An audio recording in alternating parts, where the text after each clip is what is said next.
जय हिंद दोस्तों, कैसे हो आप लोग। उम्मीद करता हूँ दोस्तों आप सब बहुत बढ़िया होंगे दोस्तों। तो चलिए आज हम देखने वाले हैं दोस्तों आरआरबी ग्रुप डी के लिए, जो कि दोस्तों इसमें हम रीजनिंग के देखेंगे। तो जिस रीजनिंग के हम 25 प्रश्न देखने वाले हैं, ठीक है। रीजनिंग के हम इसमें 25 प्रश्न देखेंगे जो रीजनिंग से होंगे, और बाकी दोस्तों हमने 30 प्रश्न देखना है जो कि दोस्तों साइंस से होंगे, ठीक है। तो चलिए दोस्तों आज का हमारा पहला नंबर क्वेश्चन स्टार्ट करते हैं, ठीक है। रीजनिंग का हमारा 1 नंबर क्वेश्चन है, इसको स्टार्ट करते हैं। 1 नंबर क्वेश्चन में दोस्तों पूछ रहा है, उस विकल्प का चयन करें जो तीसरी संख्या से ठीक उसी प्रकार संबंधित है जिस प्रकार दूसरी संख्या पहली संख्या से संबंधित है, ठीक है। जैसे कि दोस्तों 400 का संबंध 19 से, उसी प्रकार दोस्तों अगला कौन सा संख्या आएगा कि जिसका संबंध 24 से होगा, हमको बताना है, ठीक है।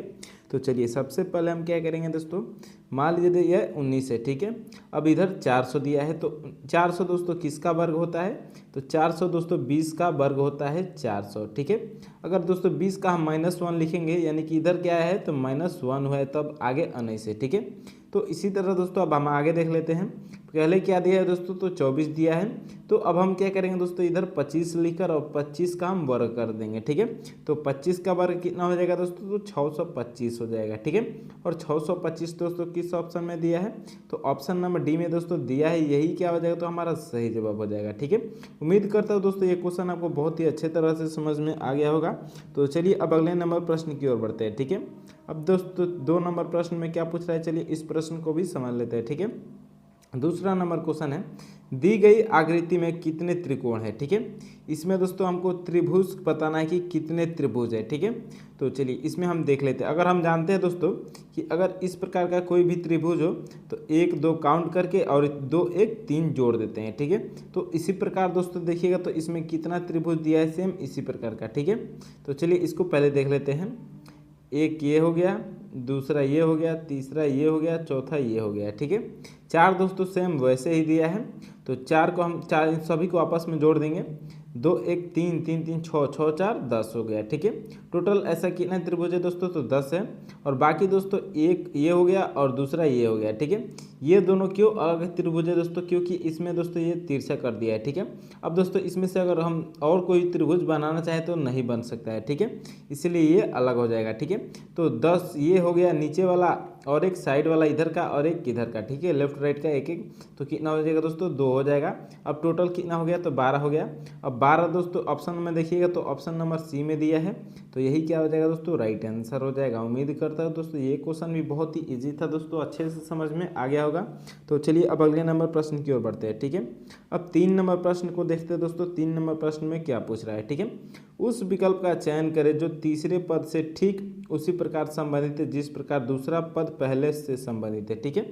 जैसे कि दोस्तों सेब क्या है, तो सेब एक फल है, ठीक है।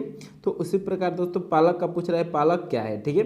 तो ऑप्शन ए में फूल दिया है नहीं, बी में जड़ दिया है नहीं, सी में फूट दिया है पैर नहीं, और डी वेजिटेबल तो बस सब्जी है, ठीक है। पालक क्या है दोस्तों, तो पालक एक सब्जी है, सेब एक फल है, उसी प्रकार पालक क्या है, तो पालक एक सब्जी है, ठीक है। चलिए अब अगले नंबर प्रश्न की ओर बढ़ते हैं दोस्तों। तो 4 नंबर प्रश्न में क्या पूछ रहा है, 4 नंबर प्रश्न को भी समझ लेते हैं, ठीक है। चलिए उस वेन आरेख का चयन करें जो निम्नलिखित वर्गों के बीच संबंध को सर्वश्रेष्ठ तरीके से प्रस्तुत करता है, ठीक है। इसमें दोस्तों हमको 3 शब्द दिया है, सिक्किम, मणिपुर और इम्फाल, ठीक है। इसमें दोस्तों तीनों को हमको संबंध बताना है वेन डायग्राम के द्वारा, ठीक है। चलिए सबसे पहले दोस्तों हम सिक्किम लिख देते हैं। तो सिक्किम दोस्तों मान लीजिए हमारा सिक्किम हो गया, ठीक है। अब चलिए दूसरा ले लेते हैं। तो दूसरा क्या है, मणिपुर, ठीक है। तो दोस्तों सिक्किम क्या मणिपुर से कोई संबंधित है, नहीं, मणिपुर एक अलग राज्य है और सिक्किम क्या है दोस्तों, अलग राज्य है, ठीक है। तो हम मणिपुर दोस्तों अब अलग राज्य बना लेते हैं, ठीक है। ये मान लीजिए मणिपुर हो गया, ठीक है। अब चलिए इम्फाल देख लेते हैं, क्या इम्फाल का संबंध कोई चीज़ से है, इम्फाल का संबंध मणिपुर से है, तो हाँ मणिपुर की राजधानी इम्फाल है, ठीक है। अब आगे देख लेते हैं, इम्फाल का कोई संबंध सिक्किम से है, तो सिक्किम से नहीं है, ठीक है। यानी कि दोस्तों मणिपुर के क्या हो जाएगा, अंदर इम्फाल आ जाएगा, ठीक है। मणिपुर के अंदर इम्फाल आ जाएगा और इस प्रकार का दोस्तों हमारा फिगर बन जाएगा। अब देखेंगे दोस्तों किस ऑप्शन में दिया है, तो ऑप्शन नंबर देखिएगा तो दोस्तों डी में दिया है। यही क्या हो जाएगा दोस्तों, तो हमारा सही जवाब हो जाएगा, ठीक है। उम्मीद करता हूँ दोस्तों ये क्वेश्चन आपको बहुत ही अच्छे तरह से समझ में आ गया होगा। तो चलिए अब 5वें नंबर प्रश्न की ओर बढ़ते हैं दोस्तों। 5वें नंबर प्रश्न में पूछ रहा है, 5 नंबर प्रश्न दोस्तों बहुत ही ईजी होने वाला है, ठीक है। निम्नलिखित 4 में से 3 संख्या किसी निश्चित प्रकार से एक जैसी है, ठीक है, और एक अलग है, उस संख्या का चयन करें जो अलग है, ठीक है। इसमें दोस्तों 3 एक जैसे हैं, 4 ऑप्शन दिया है, तो 3 जो है दोस्तों एक जैसे होंगे और चौथा क्या है तो अलग है, ठीक है। उसी को हमारा सही आंसर बनाना है, ठीक है। तो चलिए, अप्रैल पहला दिया है, दूसरा नवंबर, तीसरा जुलाई और चौथा सितंबर, ठीक है। तो इसको दोस्तों हम कैसे पता करेंगे, चलिए देख लेते हैं, ठीक है। पहला दोस्तों अप्रैल दिया है, ठीक है। अप्रैल का महीना दोस्तों कितने दिन का होता है तो 30 दिन का होता है, ठीक है। अप्रैल का महीना कितने दिन का होता है दोस्तों तो 30 दिन का होता है। फिर नवंबर का देख लेते हैं, तो नवंबर का भी महीना दोस्तों कितने दिन का होता है तो 30 दिन का होता है, ठीक है। अब जुलाई का देख लेते हैं, तो जुलाई का दोस्तों महीना कितना दिन का होता है तो 31 दिन का होता है, 31 दिन लिख लेते हैं। फिर सितंबर का दोस्तों ये भी कितना दिन होता है 30 दिन, ठीक है। यानी कि दोस्तों देखिएगा कि ए बी और डी, ठीक है, ए बी और डी ये तीनों क्या है दोस्तों तो एक जैसे हैं, और चौथा बचा दोस्तों सी, ये क्या है तो अलग है, ठीक है। तो अलग है हमारा क्या हो जाएगा दोस्तों सही जवाब हो जाएगा, ठीक है, यही हमारा आंसर हो जाएगा, ठीक है। जुलाई 31 दिन का है, बाकी सभी 30 दिन का, इसलिए यही हमारा सही जवाब हो जाएगा, ठीक है। चलिए अब अगले नंबर प्रश्न की ओर बढ़ते हैं। तो 6 नंबर प्रश्न में दोस्तों क्या पूछ रहा है, 6 नंबर प्रश्न को भी समझ लेते हैं, ठीक है। दी गई श्रृंखला को निम्नलिखित में से कौन सा विकल्प पूर्ण करेगा, ठीक है। इसमें दोस्तों हम कौन सा विकल्प पूर्ण करेगा हमको बताना है, ठीक है। तो चलिए सबसे पहले दोस्तों हम देख लेते हैं कि इसमें गैप किधर है, रिक्त स्थान किधर है, ठीक है। 1 2 3 4 5 6 7 गैप दिया है, ठीक है। चलिए सातों गैप को दोस्तों हम भरते हैं। सबसे पहले दोस्तों हम क्या करेंगे तो एक्स के बाद देखेंगे क्या है, ठीक है। तो आगे देखेंगे दोस्तों, तो एक्स के बाद तो पहले खाली है, ठीक है। तो एक्स के बाद आगे देखेंगे क्या है, तो एक्स के बाद बी है, ठीक है। फिर आगे अब एक्स के बाद बी है, तो दोस्तों अभी बी हम नहीं भरेंगे, ठीक है। अब दोस्तों क्या करेंगे, डी के पहले देख लेते हैं क्या है, ठीक है। क्या दोस्तों डी के पहले देख लेते हैं क्या है, ठीक है। तो डी के पहले भी दोस्तों क्या है तो एक्स है, ठीक है। यानी कि दोस्तों पहले वाले स्थान पर क्या आएगा तो हमारा एक्स ही आ जाएगा, ठीक है। पहले वाले स्थान पर हमारा एक्स ही आ जाएगा, ठीक है। अब हमारा क्या हो गया दोस्तों D A B X X, ठीक है। फिर यहाँ से दोस्तों क्या हो रहा है तो लेटर दोबारा हो रहा है, तो यहाँ से हम पेयर बना देंगे, ठीक है। डी ए बी, तो फिर क्या हो जाएगा दोस्तों डबल एक्स आ जाएगा, ठीक है। फिर आगे बढ़ते हैं डी ए बी, फिर यहाँ पर एक और एक्स आ जाएगा, ठीक है। इसी तरह दोस्तों फिर यहाँ से काट देंगे, बीच में दोस्तों यहाँ से काट देंगे, और आगे बढ़ते हैं डी ए बी, फिर क्या हो जाएगा दोस्तों तो एक्स हो जाएगा, ठीक है। फिर एक्स के बाद क्या हो जाएगा दोस्तों तो डी हो जाएगा, ठीक है। क्या हो जाएगा तो डी हो जाएगा। अब चलिए इस सभी को जो जो हमने इसमें भरा है उसको लिख लेते हैं अलग से, ठीक है। तो पहला एक्स, फिर दूसरा एक्स, फिर तीसरा एक्स, फिर ए, फिर एक्स, फिर और एक एक्स, फिर डी, ठीक है। अब इस प्रकार का दोस्तों हम आंसर देखेंगे किस ऑप्शन में दिया है, तो ऑप्शन नंबर में देखिएगा तो दोस्तों सी में नहीं बी में दिया है, ठीक है। तो बी क्या हो जाएगा दोस्तों हमारा सही जवाब हो जाएगा, ठीक है। उम्मीद करता हूँ दोस्तों ये क्वेश्चन भी बहुत ही अच्छे तरह से आपको समझ में आ गया होगा। तो चलिए अब अगले नंबर प्रश्न की ओर बढ़ते हैं, ठीक है। अब 7वें नंबर प्रश्न में क्या पूछ रहा है, 7वें नंबर प्रश्न को भी समझ लेते हैं। चलिए बहुत ही ईजी तरीके से समझेंगे। निम्नलिखित श्रृंखला में प्रश्न संख्या को प्रतिस्थापित करने वाली संख्या का चयन करें, ठीक है। इसमें से दोस्तों प्रश्न संख्या की जगह प्रश्नवाचक चिन्ह की जगह पे कौन सी संख्या आएगी हमको बताना है, ठीक है। तो चलिए इस श्रृंखला को भी सॉल्व कर लेते हैं। पहले दोस्तों हम सब देखेंगे कि संख्या धीरे धीरे बढ़ रही है, ठीक है।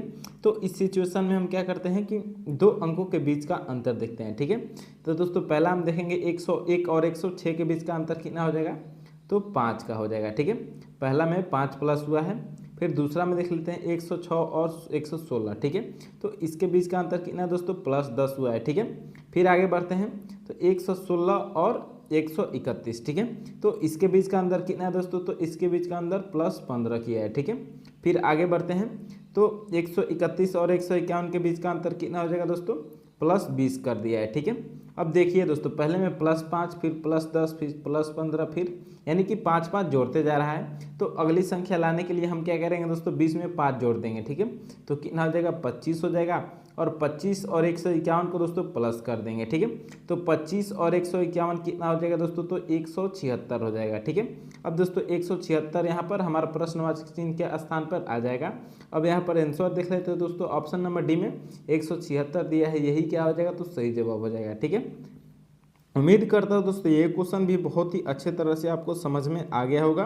तो चलिए अब अगले नंबर प्रश्न की ओर बढ़ते हैं। ठीक है, अब 8वें नंबर प्रश्न में दोस्तों क्या पूछ रहा है, इस प्रश्न को भी समझ लेते हैं। ठीक है, प्रश्न चिन्ह के स्थान पर कौन सा अंक आएगा। ठीक है, इसमें दोस्तों सबसे पहले हम देख लेते हैं किस फिगर में प्रश्न चिन्ह है। ठीक है, तो तीसरे वाले फिगर में मान लीजिए हमारा फिगर 1, 2 और 3 है। ठीक है, तो तीसरे वाले फिगर में एक कॉर्नर में क्या है, तो प्रश्नवाचक चिन्ह है। ठीक है, यहाँ पर कौन सी संख्या आएगी हमको बताना है। ठीक है, तो सबसे पहले हम क्या करेंगे, पहले और दूसरे में देखेंगे कि यहाँ पर उस स्थान पर जहाँ प्रश्नवाचक चिन्ह है तीसरे में, 1 और 2 में उसी स्थान पर कैसे वो नंबर आ गया है। ठीक है, तो चलिए सबसे पहले हम 169 को चेक करेंगे कि कैसे आ जाएगा। ठीक है, अगर मान लीजिए 7 और 6 को हम जोड़ेंगे तो कितना हो जाएगा दोस्तों, 7 6 तो 13 हो जाएगा। ठीक है, अब 13 का दोस्तों हम वर्ग कितना करेंगे तो कितना हो जाएगा, 13 का वर्ग होता है 169। ठीक है, जो कि दोस्तों यहाँ पर दिया है। ठीक है, अब इसी प्रकार दूसरे वाले फिगर में हम देख लेते हैं, 121 दिया है, 121 कैसे आएगा, 9 + 2 करेंगे तो 11 हो जाएगा।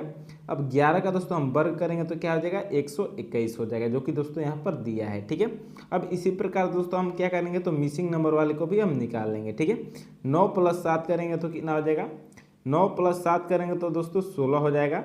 अब 16 का दोस्तों हम वर्ग कर देंगे तो कितना हो जाएगा, 256 हो जाएगा। ठीक है, जो कि प्रश्नवाचक चिन्ह के स्थान पर 256 आ जाएगा।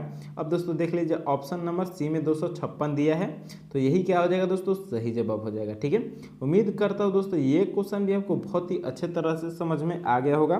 तो चलिए अब अगले नंबर प्रश्न की ओर बढ़ते हैं। ठीक है, अब 9वें नंबर प्रश्न में दोस्तों क्या पूछ रहा है, चलिए इस प्रश्न को भी सॉल्व कर लेते हैं। ठीक है, सी जो है बी की सास है, ये दोस्तों कोडिंग डिकोडिंग का इंपॉर्टेंट क्वेश्चन है। ठीक है, चलिए इसको सॉल्व करते हैं। सी जो है वो बी की सास है। ठीक है, मान लीजिए दोस्तों यहाँ पर सी है, वो किसकी सास है, तो सी हमारा बी की सास है। ठीक है, मान लीजिए यहाँ पर कोई बी है तो इसकी क्या है, सास। ठीक है, सास सी है यानी कि माइनस है। ठीक है, और सास दोस्तों ये भी बी बहु माइनस हुई होगी। ठीक है, बी दोस्तों सास किसको बोलते हैं, बहू ही अपने पति के माँ को सास बोलती है। ठीक है, चलिए अब आगे बढ़ते हैं। सी बी की सास है, आगे बढ़ते हैं। ए सी का बड़ा पुत्र है। ठीक है, अब जो ए है दोस्तों वो सी का बड़ा पुत्र है। ठीक है, ए जो है वो सी का बड़ा पुत्र है। यहाँ पर जो दोस्तों ए है वो सी का बड़ा पुत्र है। ठीक है, चलिए अब आगे बढ़ते हैं, ये प्लस हो जाएगा। ठीक है, अब इसी तरह आगे बढ़ते हैं, और डी का पिता है। ठीक है, ये जो है वो सी का बड़ा पुत्र है और डी का पिता है। ठीक है, यानी कि दोस्तों ए का पुत्र कौन है, तो डी हो जाएगा। ठीक है, ये भी प्लस हो जाएगा। चलिए अब देखते हैं, यदि बी ए की पत्नी नहीं है। ठीक है, यानी कि दोस्तों इसमें क्या बोला है, बी ए की पत्नी नहीं है। ठीक है, ये इसकी पत्नी नहीं है, ए बी की बी ए की पत्नी नहीं है, इसमें ये क्वेश्चन में बोल दिया है। ठीक है, तो बी डी से किस प्रकार संबंधित है, यानी कि बी डी जो है दोस्तों वो बी को क्या बोलेगी। ठीक है, डी जो है वो बी को क्या बोलेगा हमको बताना है। ठीक है, चलिए इसको भी समझ लेते हैं। तो दोस्तों डी बी को क्या बोलेगा हमको ये बताना है। ठीक है, अब दोस्तों डी का पिता कौन है, तो ए है। ठीक है, अब दोस्तों ए की माँ कौन है, तो सी है। अब सी के दोस्तों बहू है जो बी है। ठीक है, यानी कि दोस्तों बी की शादी किसी और के साथ हुआ है, और वो और ए, ठीक है, क्या है दोस्तों, तो भाई है दोनों। ठीक है, तो दोनों भाई में दोस्तों भाई के पत्नी को क्या बोलेंगे। ठीक है, जो कोई पुत्र है मान लीजिए, तो वो अपने पिताजी के भाई के पत्नी को क्या बोलेगा। ठीक है, या तो दोस्तों आंटी बोलेगा, और आंटी दोस्तों हमारा आंटी देखिएगा तो ऑप्शन नंबर डी में दिया है, तो यही क्या हो जाएगा दोस्तों, हमारा सही जवाब हो जाएगा। ठीक है, उम्मीद करता हूँ दोस्तों ये क्वेश्चन आपको बहुत ही अच्छे तरह से समझ में आ गया होगा। तो चलिए अब अगले नंबर प्रश्न की ओर बढ़ते हैं। ठीक है, अगले नंबर प्रश्न है दोस्तों 10 नंबर। ठीक है, अब 10 नंबर प्रश्न में दोस्तों क्या पूछ रहा है, चलिए इस प्रश्न को भी समझ लेते हैं।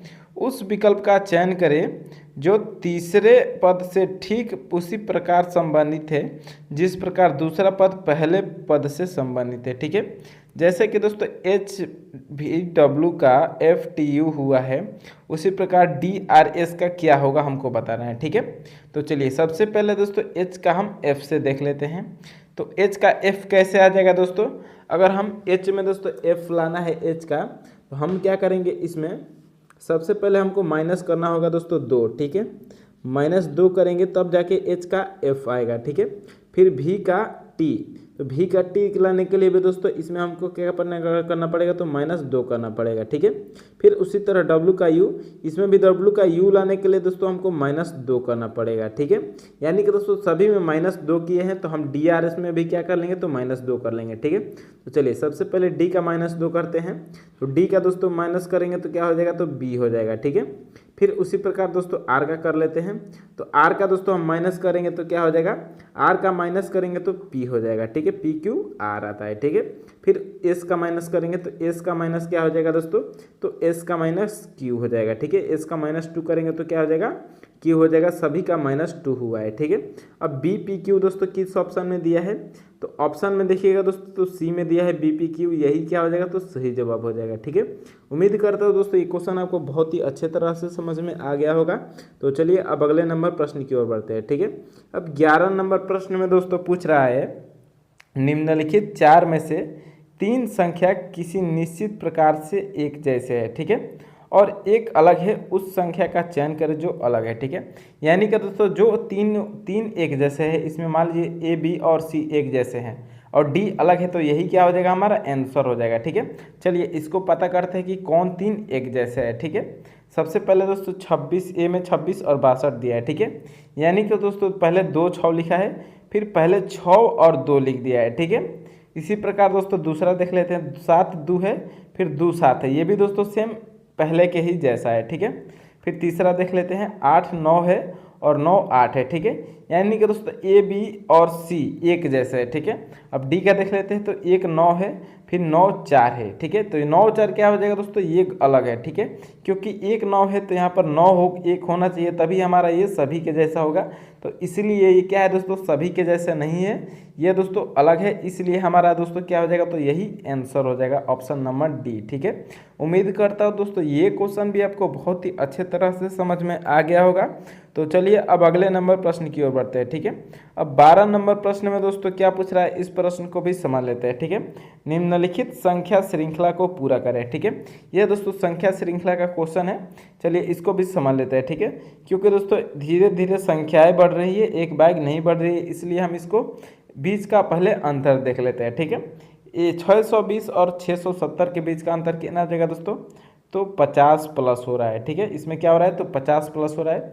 फिर 670 और 722 का देख लेते हैं, तो इसमें कितना प्लस हो रहा है दोस्तों, तो इसमें 50 प्लस 2 52 प्लस हो रहा है, ठीक है। कितना हो रहा है, तो 52 प्लस हो रहा है। फिर आगे देख लेते हैं 722 और 776, ठीक है। तो इसमें कितना प्लस हो रहा है, तो इसमें 54 प्लस हो रहा है, ठीक है। अब दोस्तों देखिएगा शुरू से, तो पहले में 50 था, फिर 2 प्लस किया, फिर आगे 2 प्लस किया, ठीक है। तो 54 में भी क्या करेंगे, हम 2 प्लस कर लेंगे। तो 54 में 2 प्लस करेंगे तो कितना हो जाएगा दोस्तों, तो 56 हो जाएगा। अब 56 और 776 को दोस्तों हम जोड़ देंगे, ठीक है। तो 56 और 776 को दोस्तों हम जोड़ देंगे तो कितना हो जाएगा, ये 832 हो जाएगा, ठीक है। अब 832 दोस्तों देखिएगा तो ऑप्शन नंबर डी में दिया है, तो यही क्या हो जाएगा दोस्तों, हमारा सही जवाब हो जाएगा, ठीक है। उम्मीद करता हूँ दोस्तों ये क्वेश्चन आपको बहुत ही अच्छे तरह से समझ में आ गया होगा। तो फिर चलिए अब अगले नंबर प्रश्न की ओर बढ़ते हैं, ठीक है। अब 13 नंबर प्रश्न में दोस्तों पूछ रहा है, टीना वीना के 75 मीटर दक्षिण पूर्व में है, ठीक है। जो टीना है वो वीना के 75 मीटर दक्षिण पूर्व में है। चलिए पहले हम दिशा को डिसाइड कर लेते हैं दोस्तों, ताकि हमको क्वेश्चन बनाने में दोस्तों बहुत ही इजी होगा, ठीक है। चलिए सबसे पहले दोस्तों हम दिशा डिसाइड कर लेते हैं, ऊपर उत्तर, नीचे दक्षिण, राइट में पूरब और उत्तर में राइट में पूरब और लेफ्ट में क्या हो जाएगा दोस्तों, पश्चिम हो जाएगा, ठीक है। इस तरह हमारा दिशा होता है। और इसमें दोस्तों कोर्नर का भी दिशा होता है, तो मान लीजिए अगर इसका दिशा देखना है तो उत्तर और पश्चिम हो जाएगा, इसको मिलाकर, ठीक है। क्या हो जाएगा, उत्तर और पश्चिम इसको मिलाकर हो जाता है, ठीक है। अब नीचे वाला के लेंगे तो क्या हो जाएगा, दक्षिण और पश्चिम हो जाएगा, ठीक है। दक्षिण कमा पश्चिम हो जाएगा ये भी दिशा। अब इधर का लेंगे तो इधर के क्या हो जाएगा दोस्तों, दक्षिण और पूर्व, ठीक है। दक्षिण और पूर्व हो जाएगा। फिर ऊपर का लेंगे तो उत्तर और पूर्व हो जाएगा, ठीक है। इस प्रकार दोस्तों 8 दिशाएं हो जाते हैं, ठीक है। चलिए अब इसको देख लेते हैं दोस्तों, हमारे क्वेश्चन में क्या पूछ रहा है, ठीक है। टीना वीना के 75 मीटर दक्षिण पूर्व में है, ठीक है। वीना के मान लीजिए दोस्तों, अगर ये बीना है, ठीक है, यहाँ बिंदु पर क्या है, तो बीना है, ठीक है। बीना के टीना वीना के 75 मीटर दक्षिण पूर्व दिशा, ठीक है।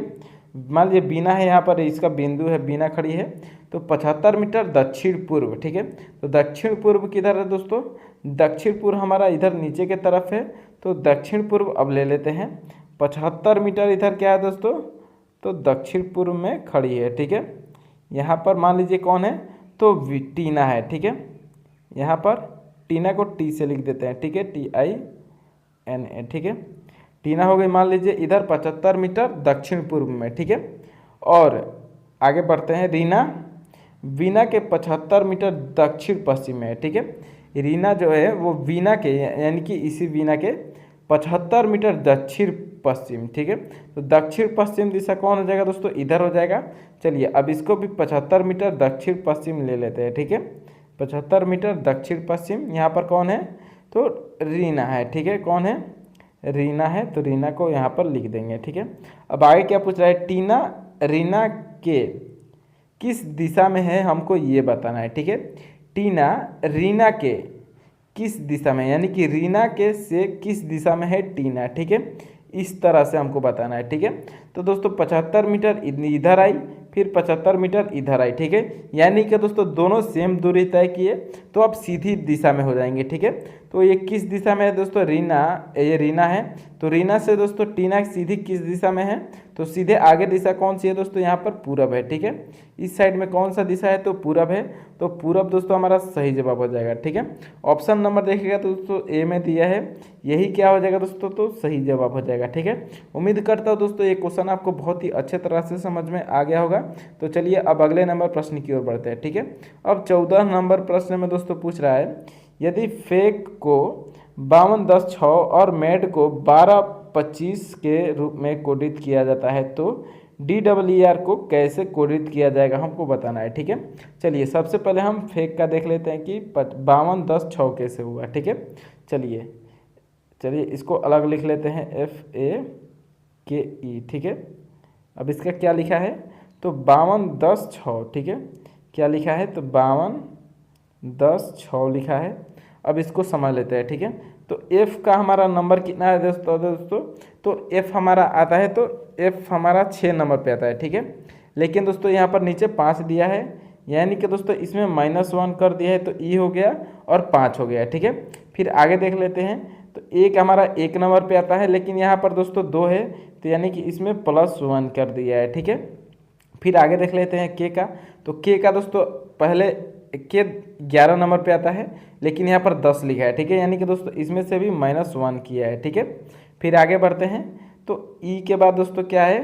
तो E के बाद E हमारा 5 नंबर पे आता है और यहाँ पर 6 दिया है, ठीक है। यानी कि इसमें +1 किया है, +1 किया है, ठीक है। +1 किया है, पहले -1 फिर +1 फिर -1 फिर +1 किया है, ठीक है। इसी प्रकार दोस्तों मेड का भी देख लेते हैं, क्या वो भी इसी प्रकार है।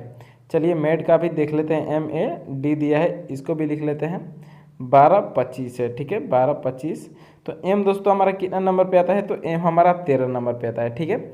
लेकिन दोस्तों यहाँ पर 12 लिखा है, यानी कि इसमें भी -1 किया है। फिर A का देख लेते हैं, A का 1 होता है, लेकिन यहाँ पर 2 किया है, तो फिर यहाँ पर भी प्लस किया है, +1। फिर आगे D हमारा दोस्तों कितना नंबर पे आता है? तो D हमारा 4 नंबर पे आता है, लेकिन दोस्तों यहाँ पर 5 लिखा है, ठीक है। तो 5 यानी कि दोस्तों D हमारा 4 नंबर पे आता है दोस्तों, D हो रहा है, तो यहाँ पर क्या हो रहा है? तो 5 हो रहा है, ठीक है। यानी कि इसमें +1 किया है, ठीक है। तो इसी प्रकार दोस्तों अब हम क्या करेंगे? DER का भी लिख लेते हैं, ठीक है। तो चलिए D दोस्तों हमारा कितने नंबर पे आता है? तो D 4 नंबर पे आता है, और 4 का दोस्तों पहले हम क्या करेंगे? तो -1 करेंगे, ठीक है। तो कितना हो जाएगा? 3 हो जाएगा। फिर E का देखेंगे दोस्तों, E हमारा कितना नंबर पे आता है? तो E हमारा 5 नंबर पे आता है। अब 5 में +1 करेंगे तो दोस्तों क्या हो जाएगा? तो 6 हो जाएगा, ठीक है। फिर आगे बढ़ते हैं, तो E हमारा 5 नंबर पे, फिर यहाँ पर भी माइनस करेंगे तो क्या हो जाएगा? तो 4 हो जाएगा, ठीक है। फिर आगे बढ़ते हैं, तो R दोस्तों हमारा कितना नंबर पे आता है? तो R आता है दोस्तों हमारा तो 20 नंबर पे, ठीक है। R हमारा 19 नंबर पे आता, 18 नंबर पे आता है। तो 18 में हम क्या करेंगे? तो इसमें +1 कर देंगे, ठीक है। तो क्या हो जाएगा दोस्तों? 19 हो जाएगा। अब दोस्तों ऑप्शन में देख लेते हैं, 3, 4, 6, 1, 9 किस ऑप्शन में दिया है? 3, 4, 6, 3, 6, 4, 1, 9। ऑप्शन नंबर सी में दोस्तों दिया है, तो यही क्या हो जाएगा दोस्तों, सही जवाब हो जाएगा। ठीक है, उम्मीद करता हूँ दोस्तों ये क्वेश्चन आपको बहुत ही अच्छे तरह से समझ में आ गया होगा। तो चलिए अब अगले नंबर प्रश्न की ओर पढ़ते हैं। ठीक है, अब 15 नंबर प्रश्न में दोस्तों पूछ रहा है उस विकल्प का चयन करें जो इस श्रृंखला में अलग स्थान पर आएगी। ठीक है, अगले स्थान पर आएगी। जैसे कि दोस्तों पहले में हम देखेंगे तो इसमें क्या है दोस्तों, 1 और 2 सीधी लाइन है। ठीक है, फिर तीसरा में देख लेते हैं 1 2 और 3 लाइन है। फिर चौथा में देख लेते हैं 1 2 3 4 लाइन है। ठीक है, पहला में 2, तीसरा में 3 और चौथा में 4। तो पाँचवा में क्या आ जाएगा दोस्तों, सॉरी इसमें क्या आ जाएगा, तो 5 आ जाएगा। ठीक है, अब देखेंगे किस वाले में 5 है। तो पहला में तो 4 है, ये नहीं होगा। दूसरा में 1 2 3 4 5 6 है, ये भी नहीं होगा। चौथा में, तीसरा में देख लेते हैं 1 2 3 4 5। तो ये क्या हो जाएगा दोस्तों, हमारा ऑप्शन नंबर सी सही जवाब हो जाएगा। ठीक है, चलिए अब अगले नंबर प्रश्न की ओर बढ़ते हैं। तो 16 नंबर प्रश्न में दोस्तों क्या पूछ रहा है, इस प्रश्न को भी समझ लेते हैं। ठीक है, तो चलिए 16 नंबर प्रश्न को भी बहुत ही इजी तरीके से समझ लेते हैं। निम्नलिखित शब्दों में से एक तर्कपूर्ण एवं अर्थपूर्ण क्रम में व्यवस्थित करें। ठीक है, इसको दोस्तों हमको तर्कपूर्ण क्रम में व्यवस्थित करना है। ठीक है, तो इसमें दोस्तों हमको 6 शब्द दिया है। पहला है भूख, दूसरा कराई, तीसरा भोजन करवाना, फिर चाइल्ड बच्चा, फिर स्लीप सोना, फिर आया क्या है तो मदर है। ठीक है, इसमें से दोस्तों हमको क्रम व्यवस्था में इसको करना है। तो चलिए इसको सबसे पहले हम क्या करेंगे दोस्तों, बच्चा को लेंगे। ठीक है, पहले क्या लेंगे तो 4 नंबर हमारा बच्चा है, इसी को लेंगे, पहले 4 नंबर आ जाएगा। फिर बच्चा क्या करेगा दोस्तों, तो बच्चा को भूख लग जाएगा। ठीक है, तो फिर क्या करेंगे दोस्तों, 1 नंबर को ले लेंगे। फिर 1 नंबर हो गया, 4 नंबर भी हो गया। अब इसके बाद क्या लेंगे दोस्तों, भूख लगेगा तो क्या होगा दोस्तों, बच्चा रोएगा। ठीक है, अब दूसरे नंबर को ले लेते हैं, 1 2 हो गया। ठीक है, अब भूख लग गया, मान लीजिए रो भी लिया। तो रोने के बाद दोस्तों क्या हो जाएगा, रोने के बाद दोस्तों उसको क्या करेंगे, तो रोने के बाद दोस्तों क्या आएगी, तो उसकी माँ आएगी। ठीक है, तो माँ दोस्तों 6 है, तो 6 अब लिख लेंगे। फिर दोस्तों माँ आएगी, तो 6 के बाद दोस्तों क्या होगा, तो 6 के बाद दोस्तों माँ आएगी, फिर उसको भोजन करवाना एक चीज़। ठीक है, फिर तीसरा ले लेते हैं, आगे 3 नंबर हो गया। तो भोजन करवाने के बाद दोस्तों क्या होगा, तो उसको सुला दिया जाएगा, 5 नंबर लास्ट में आ जाएगा। ठीक है, अब 4 1 2 3 6 3 5। ठीक है, 4 1 2 6 3 5 देख लेते हैं किस ऑप्शन में दिया है। 4 1 2 पहला में नहीं है, 4 1 2 दूसरा में भी नहीं है, 4 1 2 6 3 5 ऑप्शन नंबर दोस्तों सी में दिया है। तो यही क्या हो जाएगा, तो सही जवाब हो जाएगा। ठीक है, चलिए अब अगले नंबर प्रश्न की ओर बढ़ते हैं दोस्तों। 17 नंबर प्रश्न में क्या पूछ रहा है। ठीक है, चलिए 17 नंबर प्रश्न को भी समझ लेते हैं, बहुत ही इजी तरीके से होने वाला है। एक निश्चित कोड प्रणाली में हाउ आर यू को 639 के रूप में कोडित किया जाता है। आर यू फाइन टुडे को 6453 के रूप में कोडित किया गया है। स्टेप फाइन को 58 के रूप में कोडित किया गया है। ठीक है, तो इस प्रणाली में टुडे के लिए कोड क्या होगा। ठीक है, इसमें दोस्तों हमको टुडे के लिए कोड बताना है। तो चलिए सबसे पहले हम पहला वाले को लिख लेते हैं, हाउ आर यू बराबर कितना है 639। ठीक है, मान लीजिए दोस्तों इसको हम लिख लेते हैं पहले। ठीक है, हाउ आर यू बराबर कितना है दोस्तों 639 है। ठीक है, 639 लिख देते हैं। फिर आगे क्या है दोस्तों, आर यू फाइन टुडे। ठीक है, आर यू फाइन टुडे। ठीक है, चलिए अब ये लिख लेते हैं, आर यू फाइन। दोस्तों थोड़ा इसमें लिखने में दिक्कत हो रहा है, फिर भी बता देते हैं। ठीक है, आर यू फाइन टुडे तो कितना है इसका 64 53 है। ठीक है, यहाँ पर क्या है दोस्तों, तो 64 है और 53 है। ठीक है, 64 53 हो गया। फिर आगे देख लेते हैं, आगे क्या है तो स्टेप फाइन। ठीक है, स्टेप फाइन लिख देते हैं दोस्तों, स्टेप FIN।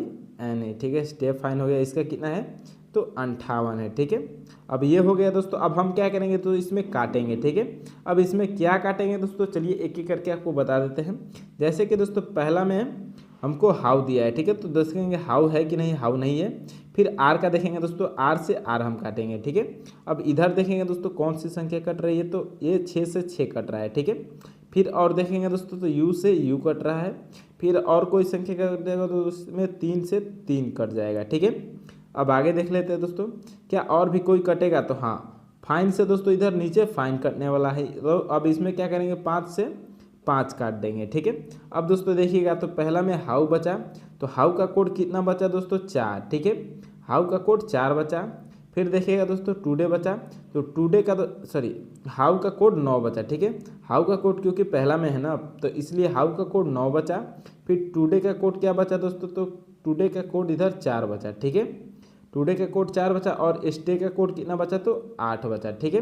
और क्वेश्चन में हमारे क्या पूछ रहा है, तो टुडे का कोड कितना है दोस्तों, तो टुडे का कोड 4 है। 4 देखिएगा तो दोस्तों ऑप्शन नंबर बी में दिया है, तो यही क्या हो जाएगा, हमारा सही जवाब हो जाएगा, ठीक है। चलिए अब अगले नंबर प्रश्न की ओर बढ़ते हैं। तो 18 नंबर प्रश्न में दोस्तों क्या पूछ रहा है, इस प्रश्न को भी समझ लेते हैं, ठीक है। 5 सदस्यों वाली परिवार में पी क्यू की बहन है और आर क्यू की माँ है। एस आर पिता है और टी एस की माँ है पी एस से कैसे संबंधित है, यानी कि एस पी को क्या बोलेगी। चलिए इस प्रश्न को भी हम सॉल्व कर लेते हैं। सबसे पहले 5 सदस्यों में परिवार में पी क्यू की बहन है, ठीक है। यहाँ पर दोस्तों क्या है, पी जो है वो किसकी बहन है, तो क्यू की, ठीक है, यानी कि पी माइनस है। अब आगे बढ़ते हैं, पी क्यू की बहन है और आर क्यू की माँ है, ठीक है। अब जो दोस्तों आर है वो क्या है, तो क्यू की माँ है, ठीक है, यानी कि आर माइनस है। फिर आगे बढ़ते हैं, एस आर का पिता है, ठीक है। अब जो एस है दोस्तों वो किसका पिता है, तो आर का पिता है, ठीक है, यानी कि ये प्लस हो जाएगा, पिता है तो प्लस होगा। फिर आगे देखते हैं, टी एस की माँ है, ठीक है। अब जो दोस्तों टी है ऊपर वो किसकी माँ है, तो एस की, ठीक है, यानी कि टी माइनस हो जाएगी, ठीक है। यहाँ पर टी क्या हो जाएगी, तो माइनस हो जाएगी क्योंकि ये एस की माँ है, ठीक है। अब आगे क्या बोल रहा है दोस्तों, एस पी को क्या बोलेगा, ठीक है। यहाँ पर बोला है पी एस से कैसे संबंधित है, यानी कि एस पी को क्या बोलेगा, उल्टा समझते हैं, ठीक है। एस जो है वो पी को क्या बोलेगी दोस्तों, इधर, ठीक है। तो दोस्तों पी और क्यू क्या है, भाई बहन है, ठीक है। पी और क्यू क्या है दोस्तों, भाई और बहन है। तो इसमें दोस्तों पी और क्यू के पिता कौन है, आर है और आर के पिता एस, क्यू की आर, पी और क्यू की माँ है आर और आर का पिता एस, ठीक है। तो दोस्तों एक क्या लगेंगे, दोनों के दादा लगेगा एस, ठीक है। तो दादा दोस्तों अपने बेटे के बेटी या बेटे को क्या बोलती है, तो पोता या पोती, ठीक है। तो पोता या पोती दोस्तों यहाँ पर माइनस है, तो क्या हो जाएगा दोस्तों, पोती हो जाएगी। ऑप्शन नंबर दोस्तों ए में दिया है, यही क्या हो जाएगा दोस्तों, तो सही जवाब हो जाएगा, ठीक है। चलिए अब अगले नंबर पढ़ते हैं दोस्तों प्रश्न की ओर, 19 नंबर, ठीक है। अब 19 नंबर प्रश्न में दोस्तों क्या पूछ रहा है, अगर दक्षिण पूर्व उत्तर बन जाता है, ठीक है, उत्तर पूर्व पश्चिम बन जाता है तो दक्षिण पश्चिम क्या हो जाएगा, ठीक है। चलिए इस प्रश्न को भी सॉल्व कर लेते हैं दोस्तों, ठीक है। पहले ही दोस्तों हमने इस प्रश्न के पहले वाले क्वेश्चन में हमने बताया था कि मान लीजिए ये पूरब हो गया, फिर ये पश्चिम हो गया, ऊपर उत्तर हो गया और नीचे दक्षिण हो गया, ठीक है। अब इसके कॉर्नर में भी दोस्तों 4 कोने होते हैं, ठीक है, 4 दिशा होते हैं, इनके भी नाम होते हैं, ठीक है। तो अब नीचे वाले अगर लेते हैं तो इसको क्या बोलेंगे, दक्षिण पूर्व बोलेंगे, ठीक, दक्षिण पश्चिम बोलेंगे, ठीक है, दक्षिण पश्चिम बोलेंगे। अब नीचे वाला इधर का लेंगे तो इसको क्या बोलेंगे, तो इसको दक्षिण पूर्व बोलेंगे, ठीक है। इसको दोस्तों हम क्या बोलेंगे, तो दक्षिण पूर्व बोलेंगे, ठीक है, पूरब पश्चिम उत्तर दक्षिण, ठीक है। सभी को कोनों को यानी कि दोनों को मिलाकर बोलेंगे, ठीक है, दोनों को मिलाकर बोलेंगे, ठीक है। चलिए अब इसी प्रकार दोस्तों हम सवाल को सॉल्व कर लेते हैं। मान लीजिए ये कॉर्नर हो गया, एक बिंदु हो गया, ठीक है। अगर दक्षिण पूर्व उत्तर बन जाता है, ठीक है, दक्षिण पूर्व, ठीक है, तो दक्षिण क्यों है दोस्तों, नीचे है, इधर है, और पूर्व किधर है दोस्तों, इधर है, ठीक है। दक्षिण और पूर्व क्या बन जाता है दोस्तों, दक्षिण पूर्व उत्तर बन जाता है, ठीक है। मान लीजिए उत्तर हो गया, ठीक है, उत्तर बन गया। फिर आगे क्या बोला है, उत्तर पूर्व पश्चिम बन जाता है, ठीक है। तो उत्तर पूर्व क्या हो जाएगा दोस्तों, तो ऊपर हो जाएगा, ये दोस्तों पूर्व है और ऊपर उत्तर है, तो उत्तर पूर्व क्या हो जाएगा दोस्तों, ये कॉर्नर हो जाएगा। तो इसको क्या बना रहा है दोस्तों, तो पश्चिम बना रहा है, ठीक है, इसको पश्चिम बना रहा है, ठीक है। तो अब क्या बोला है, दक्षिण पश्चिम क्या हो जाएगा, ठीक है। तो दक्षिण पश्चिम किधर हो जाएगा दोस्तों, ये पश्चिम है और ऊपर नीचे दक्षिण है, ठीक है। तो दक्षिण और पश्चिम कॉर्नर को दोस्तों क्या होगा, ठीक है। तो पूर्व दिशा के दोस्तों हम सीधे सामने देखेंगे कौन सी दिशा होती है, तो पश्चिम दिशा के दोस्तों सामने कौन सी दिशा होती है, तो पूरब दिशा होती है, ठीक है। अब पूरब दिशा दोस्तों ऑप्शन नंबर सी में दिया है, यही दोस्तों हमारा सिंपली आंसर हो जाएगा, ठीक है। चलिए अब अगले नंबर प्रश्न की ओर बढ़ते हैं। तो 20 नंबर प्रश्न में दोस्तों क्या पूछ रहा है, इस प्रश्न का दोस्तों पूछ रहा है कि दिए गए पैटर्न का ध्यानपूर्वक अध्ययन करें और उस आंकड़े का चयन करें जो प्रश्न आकृति में दिए गए पैटर्न को पूरा करेगा। ठीक है, इसमें दोस्तों हमको बताना है कि नीचे वाले भाग में कौन सा इस 4 ऑप्शन में से कौन सही होगा, कौन सा इसमें से भराएगा। आप लोग दोस्तों कमेंट करके जरूर बताइएगा दोस्तों इस आंसर कौन होगा। ठीक है, उम्मीद करता हूँ दोस्तों ये सभी क्वेश्चन आपको अच्छे से समझ में आ गया होगा। तो दोस्तों वीडियो को लाइक कर दीजिएगा दोस्तों, लाइक करना मत भूलिएगा। और दोस्तों चैनल को सब्सक्राइब नहीं है तो नीचे दोस्तों उसका बटन है, सब्सक्राइब भी करते जाइएगा। ठीक है, बहुत बहुत धन्यवाद दोस्तों फुल वीडियो देखने के लिए।